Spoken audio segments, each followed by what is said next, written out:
Hola, sóc Maria i estic ací amb Teresa Broseta, autora del llibre El cor dels cibers. Gràcies per estar ací amb nosaltres, Teresa. Gràcies a vosaltres per convidar-me. Voldríem saber, com se't va ocórrer la història El cor dels cibers? Doncs mira, la història em va vindre al cap contemplant una imatge de la Dama d'Elx, perquè és una escultura espectacular en si mateixa, però encara és més espectacular quan la compares en altres mostres d'art ibèric que ens han arribat, que són més menudes, que no estan tan elaborades. I aleshores, aquesta curiositat de dir, però a veure, per què aquestes persones que feien normalment aquella classe de coses de sobte feren aquesta escultura? Qui la va modelar? Per què? Comences a fer-te preguntes i hi ha moltes coses que no sabem de la cultura dels cibers encara. Tot el que envolta la Dama d'Elx és un misteri. I quan una persona curiosa com jo topa amb un misteri, se desboca la imaginació i naix una història. T'has inspirat en alguna persona que admires per crear el personatge de Neytiri?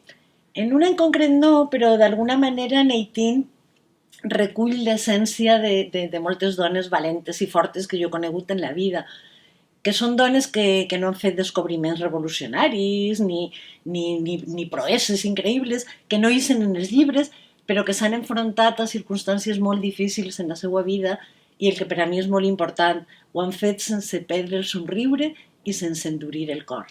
I això per a mi és la força fonamental. De quina manera t'inspirares per crear el poble ibèric? T'has documentat molt o ja sabies sobre el tema? Doncs vaig aprendre en realitat fa un grapat d'anys, perquè arran d'una visita casual al poblat de les Alcuses se'm despertà la curiositat, veus, una altra vegada la curiositat, i vaig començar a llegir, a visitar altres poblats ibers com Puntal dels Llops o Quelín, i vaig començar a passar temps en les sales dedicades a la cultura ibera del Museu de Prehistòria de València. De fet, jo crec que hi ha una temporada que vas passar tant de temps allí que crec que els vigilants sospitaven que jo no tenia bones intencions. El que he fet ara per escriure El cor dels cibers ha sigut refrescar tota aquella informació i d'alguna forma doncs, com tornar a trobar-me amb vells amics. Quan t'adonares de que volies ser escriptora? Jo crec que no m'he dit mai vull ser escriptora. Si jo m'imagine en lletres de neó. No m'ho he dit mai així, però en realitat he escrit tota la vida, especialment a partir de l'adolescència, com si no hi haguera un demà. No sé, sempre ha sigut per a mi la forma natural d'expressar-me, la forma d'intentar entendre'm a mi, d'intentar entendre el món, i pràcticament no tinc records de mi mateixa sense llegir i sense escriure. I després, per alguna conjunció màgica, de sobte tot acaba bé i així estem publicant llibres. I te'n recordes del primer llibre que vas publicar? I tant que me'n recorde.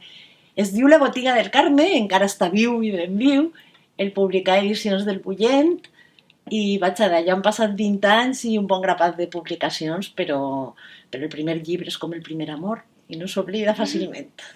I per últim, quin consell li donaries a les xiques de la meva edat que volen ser escriptors? Només un no sé jo si llegir. Pel mateix preu te'n donaré dos rapidets. El primer, llegir, llegir i llegir. S'ha de llegir molt per aprendre dels que saben, per a descobrir el que t'agrada i el que no t'agrada, per augmentar el teu vocabulari, per a deixar volar la imaginació. I després, el segon consell, escriure, escriure, escriure, perquè tot aprenentatge requereix una pràctica. I escriure és com tocar el piano. Sense tocar el piano no aprendràs mai. Gràcies per estar ací amb nosaltres, Teresa. Estem desitjant que tornes a publicar un nou llibre. Moltes gràcies, Maria, un plaer.